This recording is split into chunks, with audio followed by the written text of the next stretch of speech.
Hello everyone and welcome back to a brand new day of Road to TCG World 2019. I'm sorry that videos have been scarce on the channel.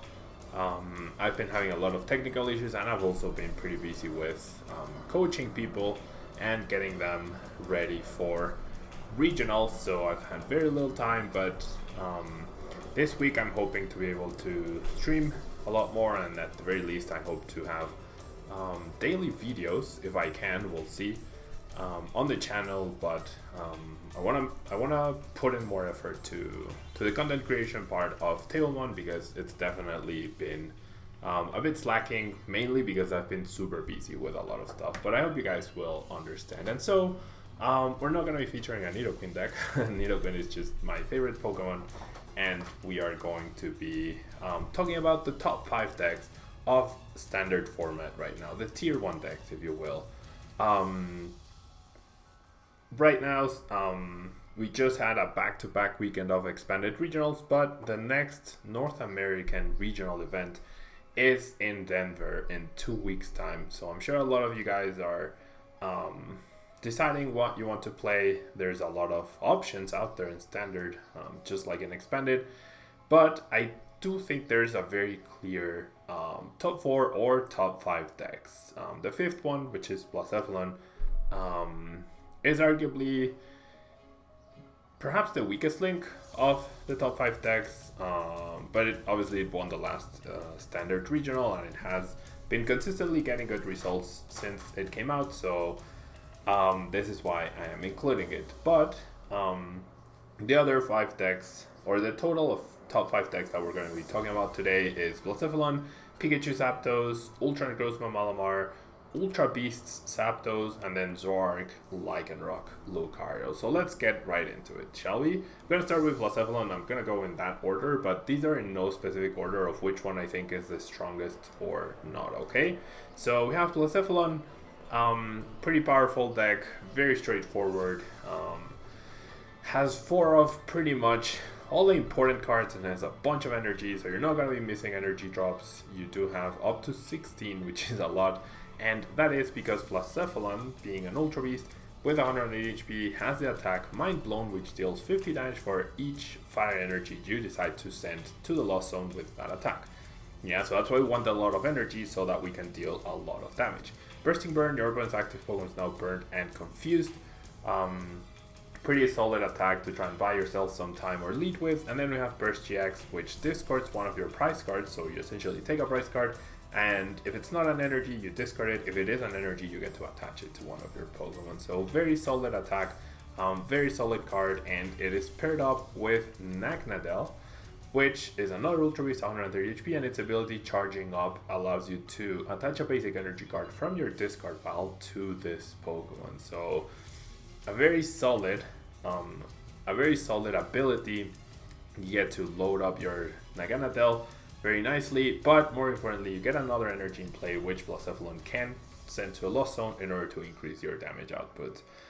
Turning Point is nothing to scoff at, though. For 3 colorless, you deal 80 damage, so Naganadel can be played pretty much in any deck and used to recover energy. You deal 80 damage, and then if you have exactly 3 prize cards remaining, you do 80 more, so for a total of 160, which 160 actually comes up short of any key numbers such as KOing Lele or other things, but you do get to 1KO a Buzzle if that ever shows up, and with the Beast Energy, you do get to 190, which is a very key number to 1KO a lot of the regular basic GXs. So sometimes it is good to save your Beast Energy for Naganadel rather than immediately attaching it to Blacephalon, depending on the matchup. And then we have the one Ditto, which can act as a 5th Poipole, or it can let us evolve into a Lowland Mach in order to make the Zapdos matchup just a little bit better.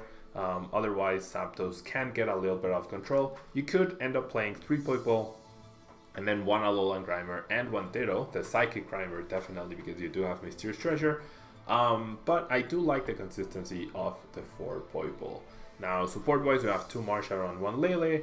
Marshall Let Loose is very strong in this deck because you do have a lot of ways to get out of it.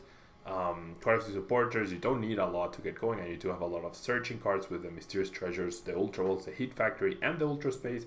And we do have the one Lele to guarantee a supporter if and when we need it. For Lily, 3 Cynthia, 1 Ericas, and 3 Guzmas, 4 supporters, and then maximum consistency with the Ultra Balls, the Mysterious Treasures, and the 4 B-Strings. B-String is the reason why this deck can function in the mid to late game. After you get your initial bursts, B-String, once it's activated, allows you to search your deck for 2 cards and 2 basic energy cards, and attach them to one of your Ultra Beasts. So this is how you power up multiple Blacephalon. You can get like 2, 4, 6, or even 8 extra energy out in a turn if you manage to find them, which is not always easy, definitely. But if you do, that usually sets up Blacephalon very nicely for the late game. And then finally we have 2 energy switch, which allows us to move energy around, and in case we struggle to find a Blacephalon and we have to play one after we are outside of the B-String turns, then energy switch allows us to power one up immediately. So very solid deck. I would rate this deck probably the best one for beginners. Like if you're not sure what to play, if you don't have too much experience with the standard format, if you're a newer player, I think this deck is very straightforward and very powerful. So it's a very solid choice, especially for league challenges and league cups, but it might be a good choice for Denver as well. Now, moving on to our next deck, we have my personal favorite, Pikachu Sacrum with Zapdos support. Now, as you can see by the extra layers of cards we have here, this is a much more complex deck, and the main attacker is definitely Pikachu and Sacrum, 240 HP. It is a tag team, so when it is knocked out, your opponent takes 3 prize cards, which can be very scary to think about, but as long as you're planning your turn, and as long as you're planning for the KOs that the KOs rather that your opponent will take, then it should be fine, because the card is so powerful that it usually becomes very cost effective. So we do have the full blitz attack, dealing 150 damage, and you may search your deck for up to 3 lightning energy cards and attach them to one of your Pokemon, and then you shuffle your deck. So super powerful, and has synergy with the second attack, Tack Bolt GX, which for the same 3 energy you deal 200 damage.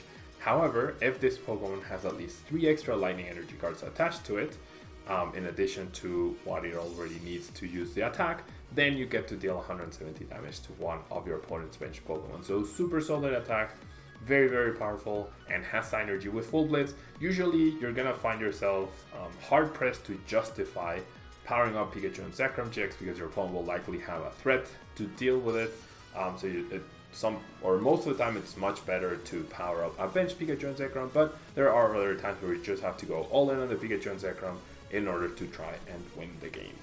Now we also have double Zapdos with the Thunderous Assault attack. This is another of the MVPs of the deck.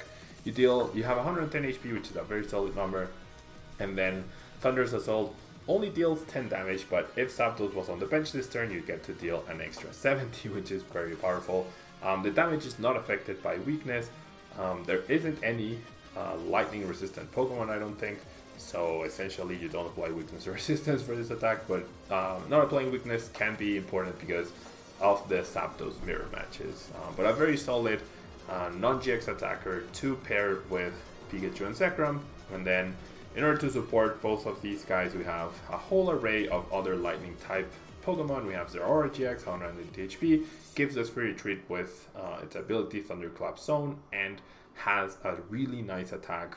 For 3 energy, you deal Plasma Fist for 160, which is pretty powerful. And then Full Voltage GX. I've been using Pikarom since it came out, and I have yet to use Full Voltage GX over all the other GX attacks that we have.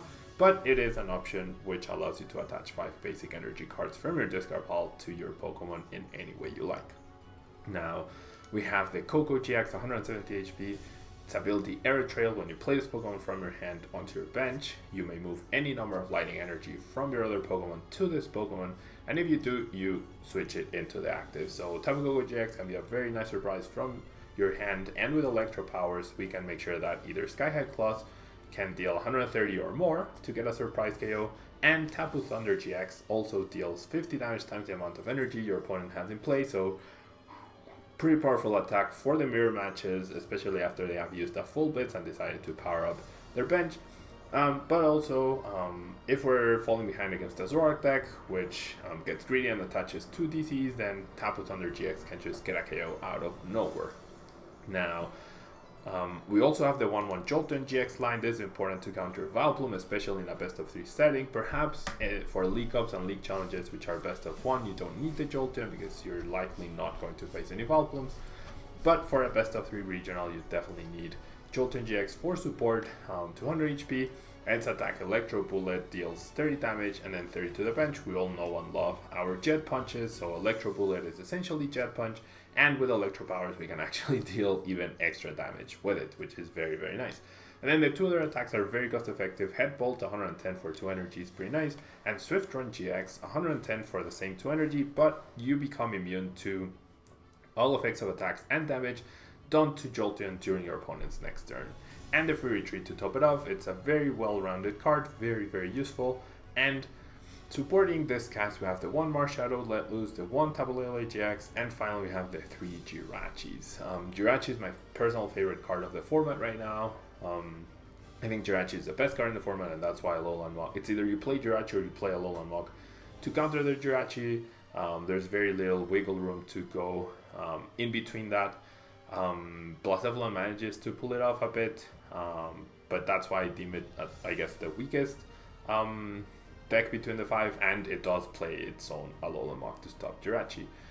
Stellar Wish, you get to look at the top 5 cards of your deck, and then you get to pick any trainer card and put it into your hand. It's a bit less good than the old Jirachi from 2006, from the EX Deoxys expansion, which allowed you to pick any card, not just a trainer, but it's still pretty nice. 70 HP is also a very nice number.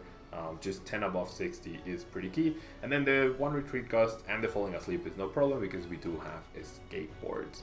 Now, supporters wise, I have changed the lineup a little bit. I did have, from my regional list, I did have triple Volkner and 1 Erika. Now I have 4 Lily, 2 Volkner, and 2 Cynthia. Cynthia a bit more reliable than Erika. Starting with Erika as your only supporter was always pretty rough. But outside of that, pretty solid supporter lineup, pretty straightforward, and the 4 Guzma allows us to make sure that we are targeting the right Pokemon at the right times. 4 Ultra Ball, triple Nest Ball to find the Pokemon that we need. 4 Electro Power, of course, to increase our damage output. This is the key card of the deck, just like B-String is for Blacephalon. Electro Power is to Pikachu because those extra 30 damage definitely can be pretty important in sorting out the mats for your attacks, and they do stack, so you can play 2 or even 3 at once in order to really increase your damage output. Now, Double Switch, Double Escape Rope, and Double Escape Board allows us to maneuver around very nicely. Escape Rope can sometimes be as good as a Guzma in the early game especially, and allows us to promote Jirachi, get another resource, and then switch out to our attacker. Same goes for the energy switches. They're very nice to manipulate energy from Kogo Prism Star onto Azure-Price Pikachu, but they also allow us to easily retreat something from the active with a lightning energy thanks to Zeraora GX, and then transfer the energy to our attacker. Double Choice Band also to increase our damage output, and then we have the Thunder Mountain, which is an amazing stadium. This card is, unfortunately, we don't have any ways to search for it, but when you do find it, it can be game changing. And we also have the one of Viridian Forest in order to get energy into a discard pile for Coco Prism Star, and to just reliably find energy every turn, because that's what we need to attack. 11 energy round out the deck, and so this is deck number 2 of the top 5, but once again in no particular order. This is my personal favorite. I did get top 4 at Collinsville Regionals a couple of weeks back with this, so I'm definitely a big fan, and it's what I've been using for every League Cup and League Challenge since. Next up we have the Ultra Necrozma Malamar deck. Malamar has been a mainstay in the format and in the metagame since it got released last season. However, right now it is at its strongest, I would say, purely because it's not easy to just keep KOing Malamars every single turn. You do reach a tipping point in which your Malamars with their psychic recharge ability do end up piling up at 2 or 3 on the bench, and with good energy management you are able to power up the really powerful attackers and get one-hit KOs. Psychic Recharge, of course, gets us a Psychic Energy, a basic Psychic Energy from the discard pile to one of our benched Pokemon, and the targets, of course, will be Ultra Encroach My GX, which has a humongous 190 HP, and the attack Photon Geyser deals 20 plus 80 more for each basic Psychic Energy you discard, so the immediate synergy is very clear. The Beast Energy, is it Ultra Beast or Beast Energy?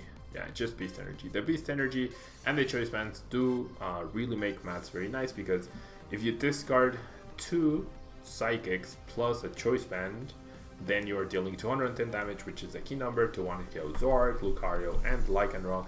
And if you have both the Beast Energy and the Choice Band attached, then you are able to one KO a Pikachu with just 2 Psychic Energy, which is pretty powerful. Otherwise, you need 3 Psychic Energy, which is not a stretch when you have multiple Malamar on your bench.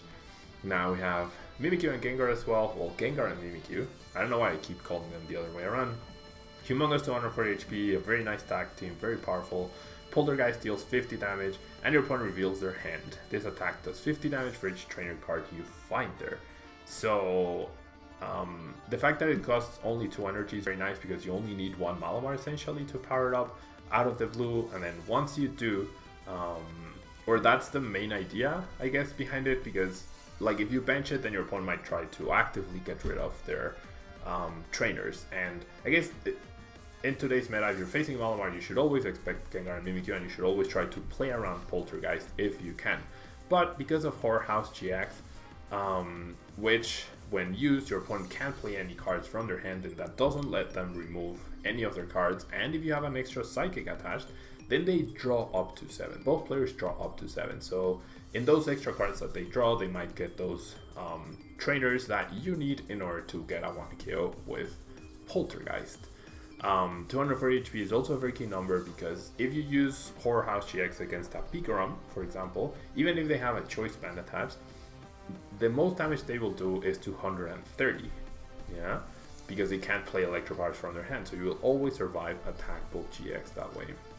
Now, we have Giratina as well, in case we need to switch to a non-GX version of the deck. We do have Distortion Door, which makes Giratina keep coming back every turn, and then you also get to place 1 damage counter on 2 of your opponent's bench Pokemon, so as long as you're placing those damage counters correctly, the multiple Giratina can be very key in getting KOs. And Shadow Impact is a very nice number for a non-GX when going up against non-GX decks as well. 130 damage, and you put 4 damage counters on one of your Pokemon, which is usually not a big deal. 1 Let Loose Martial and 1 Tablele, along with 1 of Jirachi for support. We have nice variety in deciding how we want to approach the game. And now supporters wise, we have 4 Cynthia, 4 Lily, and 1 Erika. So we have a bit more variety, 1 extra draw supporter than the usual 8. We do run 9. And we also have 4 Ultra Wolf, 4 Mysterious Treasure, and 2 Nest Ball. So a lot of consistency, a lot of searching cards, along with a 3 Switch and 2 Escape Words to make sure that we don't have to pay retreat cost too much, either by free retreating with the Escape Board or by switching out with the switches. Double Rescue Stretcher allows us to recover any Malamars or Inkays that do get targeted down in the beginning, and double Choice Band to increase all of our Pokemon's damage output. 2 Brilliant Forest finally allows us to discard energy. It's really powerful to discard a Psychic and then grab another Psychic, because the whole issue sometimes with Malamar is getting Psychics in the discard, and Brilliant Forest really adds to that, or makes that much easier. And then we have the 3 Metal Energy and the Beast to power up Ultra and Kruzma, as well as the 7 Psychic to make sure that we can attack every single turn. Next up, we have the Ultra Zapdos. I don't know if anyone calls it that already, but I do think that's a fitting name, because you do run some Ultra Beasts and you pair them with Zapdos in order to give the deck that extra oomph of power that it needs, right? Because as we saw in the Pikachu deck, Zapdos can deal up to 80 damage as long as it was on the bench with Thunderous Assault. However, with Choice Bands, Shrine of Punishment, and Electro Powers, you get to deal even more, right? But what happens when in the late game you get judged or let loose, and then you can only find 1 Electro Power, or you can't find a a switching card consistently, that's when your damage output starts diminishing quite a bit, even with the support of Jirachi's Stellar Wish. And that's where both Buzzwole and Nihilego, sorry, not Nihilego, Nihilego come in. So Buzzwole with its Sledgehammer attack, the fact that it's fighting type and Zoroark, sorry, is your toughest matchup makes this a real good card because they're gonna be really hard pressed, or it's gonna be really difficult for them to play around the Sledgehammer turn. And then all you need is a Rainbow to go Sledgehammer, dealing 30 damage plus 90 more once they have 4 prizes, and you get to draw 2 in exchange to their 1, which is really nice.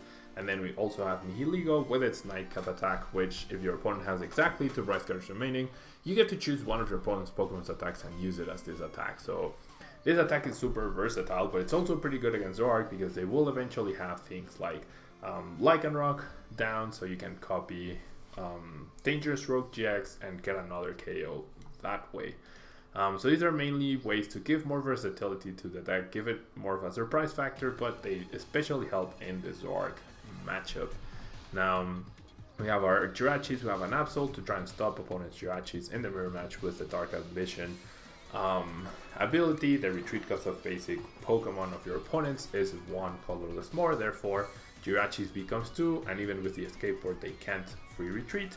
And we have the Coco Prism Star, Dance of the Ancients to recover energy. Obviously we don't have Pigoroms to power up, and Tapu Koko is going to be used mostly to power up more Zapdoses, but also to pull off a Coco GX out of the blue.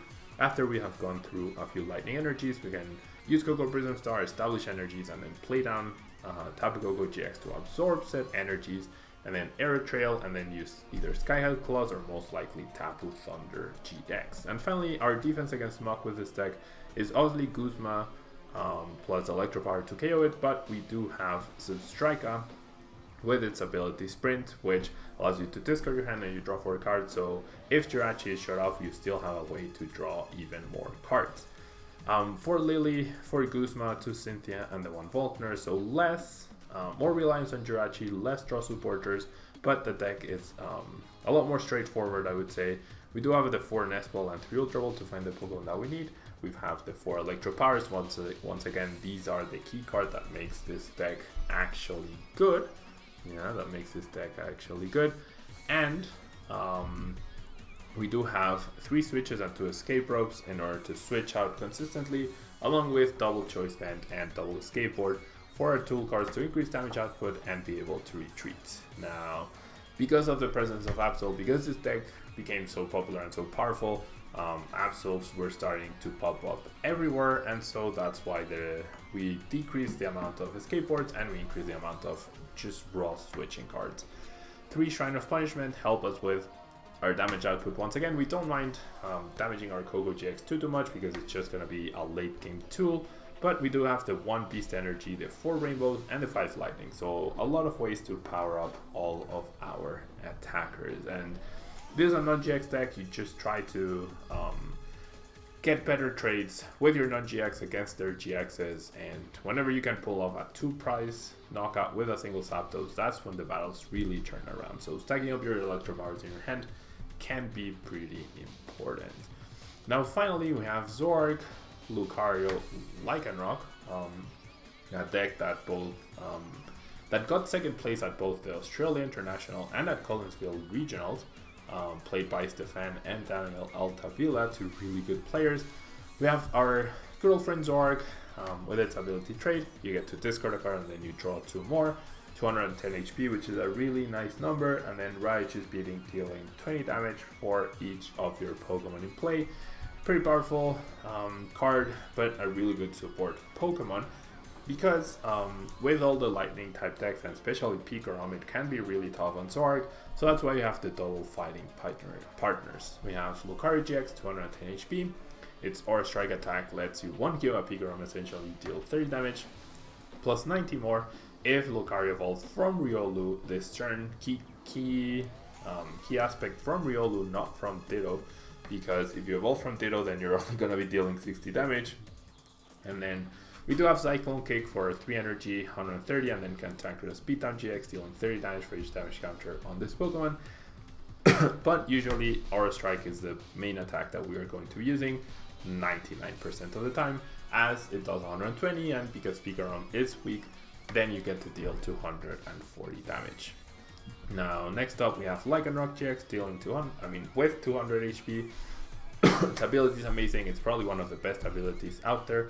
Bloodthirsty Eyes. When you play this Pokemon from your hand to evolve one of your Pokemon during your turn, you may switch one of your opponent's bench Pokemon with their active Pokemon. So a really nice ability, essentially a Guzma, but you also get to Judge or Lily or Cynthia or whatever else. And then Claw Slash deals 110 damage, just 10 damage short of a 1K on a Pikachu, but we do have Choice Bands. And Dangerous Rogue deals 50 damage to each of your opponent's bench Pokemon, for each of your opponent's bench Pokemon. So it's really difficult for Pikachu decks to have only 2 bench Pokemon, and even if they do, then once again the Choice Band makes all the difference.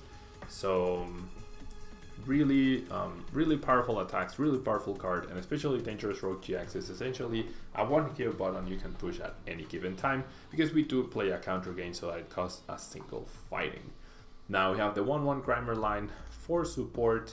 Power of Alchemy once again stops all abilities from basic Pokemon, and even a Lowland Grimer can be an anti-Jirachi card because Chemical Breath deals exactly 70 damage to a sleeping Jirachi. And then we have the Ditto, which can become Muk, can become Zoroark, or can become Lycanroc. Usually you want to make it Lucario, but Ditto is essentially as if we're playing 2 Grimer, 5 Zorua, and 3 Rockruff, which is very nice. 2 Double A to support the rest of the deck, and then supporters wise we have our trusty 4 Lily engine with the 4 Nest Ball, 4 Ultra Ball, and 3 Pokemon Communication. We have double Guzma and double Acerola for utility purposes, and then we have the 1 of Cynthia, the 1 of Judge, the 1 of Mallow, and the 1 of Professor Kukui for versatility. In case we need to search for specific cards, we have the Mallow, arranging our top 2. In case we need to disrupt, we have the Judge, shuffling both players to 4. In case we need a solid draw, we have the Cynthia, and in case we need a little bit of extra damage, we do have the Professor Kukui. Now, 2 Viridian Forests really help us in finding the fighting energy when we do need them. The 1 of Field Blower allows us to get rid of pesky escape boards and potentially weakness policies if Pikachu start playing that. The 1 of Palpat allows us to reuse supporters, most importantly Acerola and Guzma, but Judge and Mallow and even Kukui could be good to reuse as well. 1 of Rescue Stretcher in case we lose something early, and then double Choice Band to increase our damage output, and the counter gain to make it so that we can Dangerous Rogue for a single fighting. 4 fighting and 4 DCs round out the deck, and so these are the top 5 decks in Standard, guys. I don't foresee this changing from now until Denver. There are a few outliers that have really good matchups against some of these decks and also really terrible against some other decks. I'll probably try to make a review of that when I get time to make the next video, like essentially top 5 non-tier 1 decks, if you will, which would include things like Buzzwole and then Vileplume decks as well. But that's gonna be it for today. Thank you guys so much for watching. Don't forget to leave a like, and if I do manage to stream today, depending on when I'm free from coaching, I should be able to, or I will be trying to stream games of the top 5 decks that I just presented now. So make sure you follow me on twitch.tv/Tablemon in case you want to watch each of these 5 decks in action. Thank you guys so much, and until next time, bye.